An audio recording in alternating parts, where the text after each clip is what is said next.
Hello everyone, I'm Saket Bajpayee, Director of Prayas Physics Classes, Dehradun. Welcome students, let's have a look at this beautiful problem. This question is actually based on Gauss's law and the question says, there is a spherical symmetric charge distribution around origin. The electrostatic potential at a distance r from origin is given by V is equal to minus kr to the power 4 upon 4 where k is a positive constant. The slope of tangent to density versus r graph at r equal to 1 by 2 meter is alpha k epsilon naught.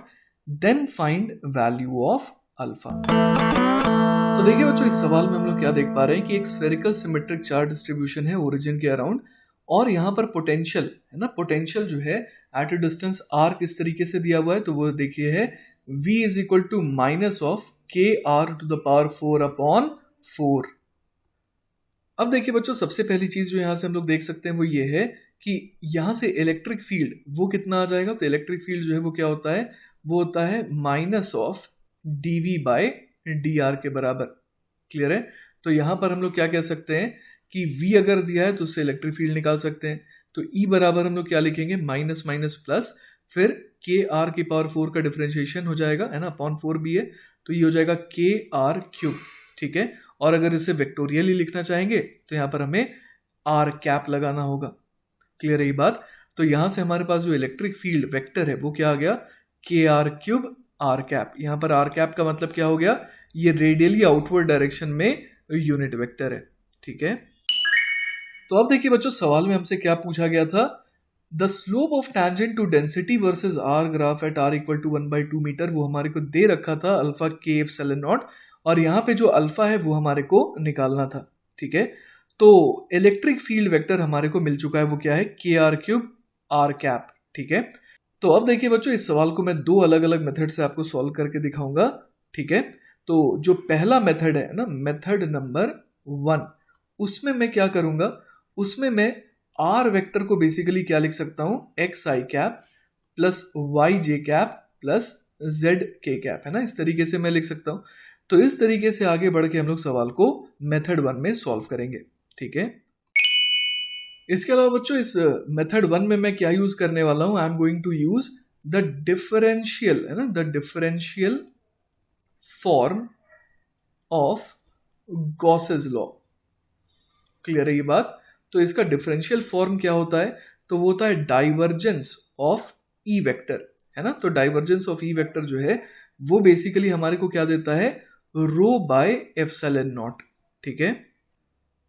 तो चलिए बच्चों, सबसे पहले हम लोग electric field को क्या लिख सकते हैं, तो इलेक्ट्रिक फील्ड को हम लोग लिख सकते हैं k मल्टीप्लाइड बाय, अब आर क्यूब के बदले क्या लिख दें, तो आर क्यूब के बदले हम लोग यहाँ पर लिख सकते हैं, आर क्या है बेसिकली, ये तो है ना, ये हम समझ पा रहे हैं कि आर वेक्टर का मैग्नीट्यूड है.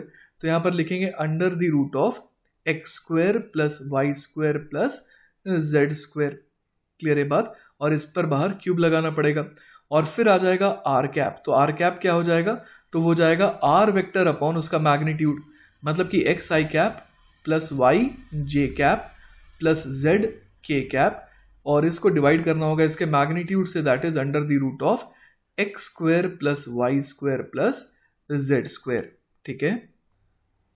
तो यहां से देखिए बच्चों, थोड़ा सिंप्लीफाई हो जा रहा है. ये क्या बन जा रहा है, यहां पर एक स्क्वायर रह जा रहा है और रूट का स्क्वायर मतलब कि रूट गायब.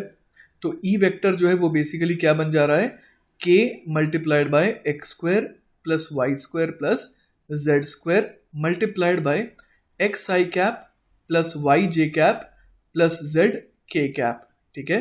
अब देखिए बच्चों, इसे थोड़ा और सिंप्लीफाई कर देते हैं. तो इसे क्या लिख देंगे, E vector is equal to आ जाएगा के एक्स क्यूब आई कैप. ठीक है. फिर अगला टर्म क्या हो जाएगा, तो अगला टर्म जो है वो हो जाएगा प्लस के x square Y j cap. ठीक है. फिर अगला टर्म हो जाएगा K x square multiplied bye Z k cap. इसी तरीके से हमारे पास और क्या आ जाएगा, plus k y square into x i cap plus k y square multiplied by y, मतलब ये वाई क्यूब हो जाएगा. क्लियर है ये बात. तो के वाई क्यूब जे कैप, और अगला टर्म आ जाएगा वो हो जाएगा plus k y square into Z k cap. ठीक है. इसी तरीके से हमारे पास और 3 टर्म आएंगे, तो वो कौन से होंगे, के Z square into x i cap plus के Z square into Y j cap, और आखिरी टर्म हो जाएगा के जेड क्यूब के कैप के बराबर। ठीक है, तो चलिए बच्चों इसे थोड़ा रीअरेंज कर लेते हैं। तो ई वेक्टर हम लोग क्या लिख सकते हैं, के तो चलिए बाहर आ जाएगा, फिर अंदर क्या आ जाएगा, एक्स क्यूब।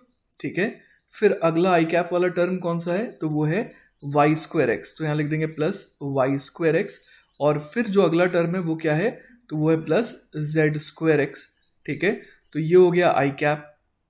ठीक है, इसी तरीके से और क्या आ जाएगा, तो जे कैप के लिए हम लोग यहाँ पर देख सकते हैं एक्स स्क्वायर वाई एक टर्म है, फिर अगला टर्म क्या है, तो जे कैप के लिए है अगला है वाई क्यूब, और फिर अगला टर्म जो है वो है जेड स्क्वायर वाई।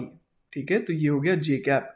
इसी तरीके से और हम लोग क्या लिख सकते हैं, यहाँ पर अगला आ जाएगा, यहाँ पर देखिए एक्स स्क्वायर जेड।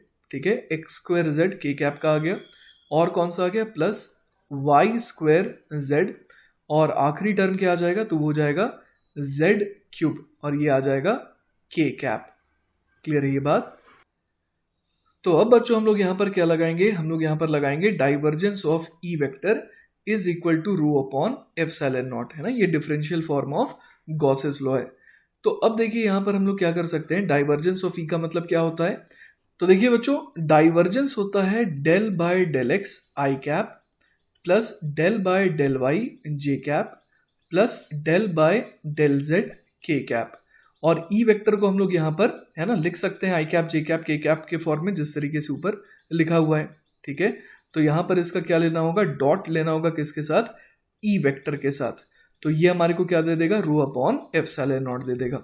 ठीक है, तो बच्चों यहाँ पर देखिए जो लेफ्ट हैंड साइड में पहला टर्म है वो क्या आ जाएगा, वो आ जाएगा del by del x of, है ना, पार्शियल डिफरेंशिएशन ऑफ के multiplied by x cube plus y square x plus Z square x. ठीक है, अगला टर्म क्या आ जाएगा, तो वो आ जाएगा plus del by del Y of के multiplied by x square Y plus Y cube plus Z square Y. ठीक है, और जो आखिरी टर्म है वो क्या आएगा, del by del z of x square z plus y square z plus z cube, और ये तो LHS हो गया, और ये किसके बराबर होगा, रो बाय एप्सिलॉन नॉट के। ठीक है, तो देखिए बच्चों यहां से हमारे पास क्या आ जाएगा, तो यहां पर हम लोग देख पा रहे हैं कि एक के यहां पर भी आएगा ना, तो यहां से हम लोग क्या देख पा रहे हैं बच्चों कि के जो है वो तो खैर पूरे में ही कॉमन आ गया। ठीक है, वो कांस्टेंट है तो वो बाहर निकल करके आ गया। फिर पहले टर्म से क्या आ जाएगा, 3x स्क्वायर प्लस, फिर यहां पर हम लोग देख पा रहे हैं यहां से आ जाएगा वाई स्क्वायर, फिर अगला टर्म क्या आ जाएगा, प्लस जेड स्क्वायर। ठीक है, फिर उसके बाद हम लोग क्या बोल सकते हैं, अगले वाले से क्या मिलेगा, तो यहां से मिलेगा प्लस, अब देखिए ये y के रेस्पेक्ट में डिफरेंशिएट करना है, तो एक्स स्क्वायर कॉन्स्टेंट है, प्लस 3y स्क्वायर प्लस, और इधर से क्या आ जाएगा, तो इधर से आ जाएगा जेड स्क्वायर। क्लियर है ये बात। और जो आखिरी टर्म है वो क्या आ जाएगा, तो वो देखिए आ जाएगा हमारे पास, के तो ऑलरेडी कॉमन निकाल लिया हमने, अब z के रेस्पेक्ट में अगर डिफरेंशिएट करना है तो यहाँ पर आ जाएगा पहला टर्म एक्स स्क्वायर प्लस अगला टर्म आ जाएगा वाई स्क्वायर, और आखिरी टर्म आ जाएगा 3z स्क्वायर, है ना, जेड क्यूब का डिफरेंशिएशन। क्लियर है। अब बच्चों हम लोग ये समझ पा रहे हैं कि ये किसके बराबर आएगा, रो बाय एप्सिलॉन नॉट के बराबर आएगा। तो यहां से क्या आ जा रहा है, के एप्सिलॉन नॉट। ठीक है, मैंने एप्सिलॉन नॉट को इधर लेफ्ट हैंड साइड में मैं ले गया, और इधर आप देखिए 3x square x square x square, तो ये हो गया 5x स्क्वायर। इसी तरीके से 5y स्क्वायर और 5z स्क्वायर आ जाएगा। ठीक है, तो ये हो गया रो के बराबर। ठीक है, तो देखिए बच्चों अब हम लोग रो को फाइनली क्या लिख सकते हैं, के एप्सिलॉन नॉट 5 भी बाहर आ जाएगा, और ये क्या बन जाएगा, x square plus y square plus Z square, जिसको हम लोग और क्या लिख सकते हैं, आर स्क्वायर। ठीक है, तो यहां से हमारे पास जो रो है वो बेसिकली क्या आ गया, वो आ गया 5k epsilon not are square. ठीक है, तो अब आपको ध्यान होगा कि हमारे को d rho by d r करना था ना, तो d rho by d r जो है वो कितना आ जा रहा है, तो देखिए वो आ जाएगा 10k epsilon naught into r, और आर की वैल्यू हमारे को क्या पुट करनी थी, हाफ मीटर पुट करनी थी। ठीक है। तो यहाँ से D rho by d r जो है वो कितना आ जा रहा है, तो वो देखिए आ जा रहा है 5k एप्सिलॉन नॉट। तो इसका मतलब कि जो अल्फा था वो बेसिकली क्या था, 5 था। तो इस तरीके से देखिए बच्चों हम लोगों ने मेथड नंबर 1 से है ना ये सॉल्यूशन हासिल करा है। अब हम लोग इसी सवाल को सॉल्व करेंगे एक दूसरे मेथड से, ठीक है।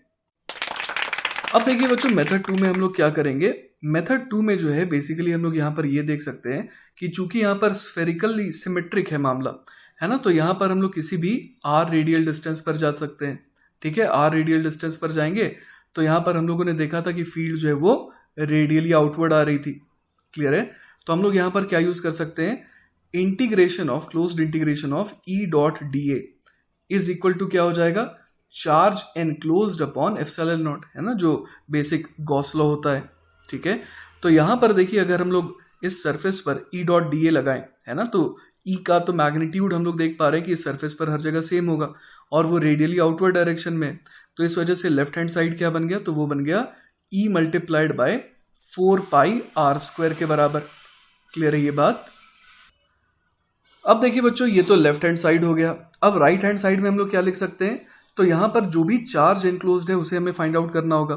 तो चार्ज एनक्लोज्ड जो है वो कैसे फाइंड आउट करें, तो देखिए मान लेते हैं कि किसी, है ना, किसी x रेडियल डिस्टेंस पर जो डेंसिटी है वो रो है ना, x रेडियल डिस्टेंस पर क्या मान लेते हैं कि जो डेंसिटी है वो रो है, ठीक है। तो यहाँ पर हम लोग क्या लिख सकते हैं कि अगर, है ना, अगर dx और आगे गए तो हमारे को यहाँ पर क्या मिलेगा, एक स्फेरिकल शेल मिलेगा, ठीक है। तो उस शेल का जो वॉल्यूम है वो कितना हो जाएगा, तो वो हो जाएगा 4πx² मल्टीप्लाइड बाय dx, है ना, 4πx² उस शेल का जो है एरिया हो गया और उसको हम लोग थिकनेस से मल्टीप्लाई कर देंगे तो उस शेल का वॉल्यूम मिल जाएगा और उसे उस जगह की डेंसिटी से मल्टीप्लाई कर देते हैं ना, तो मतलब रो जो हम लोग यहाँ पर लिख रहे हैं वो क्या है, बेसिकली एट x है, ठीक है। तो यहां से देखिए बच्चों हमारे को उस शेल का चार्ज मिला है और इसे अगर इंटीग्रेट कर देंगे कहां से कहां तक, 0 से लेकर के r तक, तो r रेडियल डिस्टेंस तक ओवरऑल चार्जेस का सारे का एडिशन हो जाएगा और अपॉन क्या लिख देंगे, एप्सिलॉन नॉट। अब देखिए बच्चों यहाँ पर 4π से 4π को कैंसिल आउट किया जा सकता है क्योंकि ये तो कांस्टेंट है, ठीक है। तो यहां से हमारे पास क्या आ गया, e into r square is equal to क्या आ गया, इंटीग्रेशन ऑफ रो जो कि फंक्शन ऑफ x है मल्टीप्लाइड बाय x² dx, कहां से कहां तक, 0 से r तक, और इस पूरे को डिवाइड करना है किसके साथ, इस पूरे को डिवाइड करना है एप्सिलॉन नॉट के साथ। अब देखिए बच्चों दोनों तरफ अगर हम लोग डिफरेंशिएट कर दें तो क्या आ जाएगा, तो देखिए लेफ्ट हैंड साइड को डिफरेंशिएट करने पर हमारे पास आ जाएगा e मल्टीप्लाइड बाय 2r, है ना। यहाँ पर हम लोग क्या देख पा रहे हैं, r² का डिफरेंशिएशन क्या हो जाएगा, 2r हो जाएगा। हम लोग r के रेस्पेक्ट में इसे डिफरेंशिएट कर रहे हैं और अगला टर्म यहाँ पर क्या आ जाएगा, तो इस बार r² को आराम करने देते हैं और e को डिफरेंशिएट करेंगे तो यह आ जाएगा de बाय dr, ठीक है। तो ये तो बच्चों हम लोगों ने बात करी लेफ्ट हैंड साइड की। अब राइट हैंड साइड क्या आ जाएगा, तो यहाँ पर देखिए ये ऑलरेडी इंटीग्रेशन है और इसे हमें डिफरेंशिएट करना है और यहाँ पर ये भी देखिए कि ये एक डेफिनेट इंटीग्रेशन है ना। तो यहाँ पर हम लोग समझ पा रहे हैं कि क्या आ जाएगा, यहाँ पर आ जाएगा रो जो कि फंक्शन ऑफ रेडियल डिस्टेंस है मल्टीप्लाइड बाय r², क्लियर है ये बात, और डिनोमिनेटर में क्या आ जाएगा, एप्सिलॉन नॉट, ठीक है। तो बच्चों राइट हैंड साइड को डिफरेंशिएट करना हमारे लिए बहुत आसान हो गया क्योंकि यहाँ पर ऑलरेडी क्या था, इंटीग्रेशन ऑफ समथिंग, तो उसका डिफरेंशिएशन तो वापस से हमारे को वही टर्म दे रहा है और यहाँ पर एक चीज का हमने ध्यान रखा कि यहाँ पर डेफिनेट इंटीग्रेशन था इसलिए यहाँ पर r आ गया, क्लियर है ये बात। इसके अलावा बच्चों आपको ये याद होगा कि E हम लोगों ने क्या हासिल करा था, KR³ हासिल करा था, क्लियर है, पिछले वाले मेथड में हमने देखा था। तो अगर हम लोग इसे यहाँ पुट कर दें तो ये क्या बन जाएगा, KR³ इंटू 2r प्लस इधर क्या आ जाएगा, r² मल्टीप्लाइड बाय, अब de बाई डी आर है ना, यहां से हम लोग समझ पा रहे हैं कि de बाई डी आर जो है वो कितना आ जाएगा, तो वो आ जाएगा 3kr²। तो यहां पर क्या लिख दूं मैं, 3kr² इज इक्वल टू क्या आ जाएगा, तो यह आ जाएगा रो जो कि फंक्शन ऑफ r है multiplied bye r² upon epsilon not. तो अब देखिए यहाँ पर r² एक कैंसिल आउट हो जाएगा, है ना, यहाँ पर भी हम लोग समझ पा रहे हैं क्या बच जाएगा, ये r² हो जाएगा, ठीक है। तो अब देखिए बच्चों इसे फर्दर हम लोग सिंप्लीफाई कर सकते हैं और रो जो कि फंक्शन ऑफ r आने वाला है वो क्या आ रहा है, तो वो आ रहा है, देखिए एप्सिलॉन नॉट इधर चला गया, साथ ही साथ के भी यहाँ पर आ गया, और यहाँ पर क्या आ जाएगा 2r², ठीक है, प्लस यहाँ पर क्या आ जाएगा 3r²। तो बेसिकली हमारे पास रो जो है as a function of r क्या आ गया, तो वो आ गया 5 epsilon naught k into r²। Clear है ये बात। तो इसके बाद तो हम लोग जानते हैं क्या करना है ना, अगर हमारे को d rho by d are देखना है तो d rho by d are क्या आ जाएगा 10 एप्सिलॉन नॉट के आर के बराबर, ठीक है। और आर की वैल्यू को अगर हम लोग हाफ रख देंगे तो ये हम लोग समझ पा रहे हैं कि जो d rho by d r है at are equal to 1/2 metre, तो वो बेसिकली कितना आ जाएगा, तो वो आ जाएगा 5 एप्सिलॉन नॉट इंटू के बराबर। तो हम लोग इस मेथड से भी देख पा रहे हैं कि हमारा जो अल्फा है वो कितना आ जा रहा है 5 आ जा रहा है, ठीक है। तो इसी के साथ बच्चों हमारे इस सवाल का सॉल्यूशन पूरी तरीके से खत्म होता है। आई होप कि आपको ये सॉल्यूशन अच्छे से समझ में आया होगा। फिर भी बच्चों अगर इन केस कहीं कोई डाउट रह जाता है ना, then feel free to contact me, I will be very happy to help you. Take care बच्चों, बाय बाय।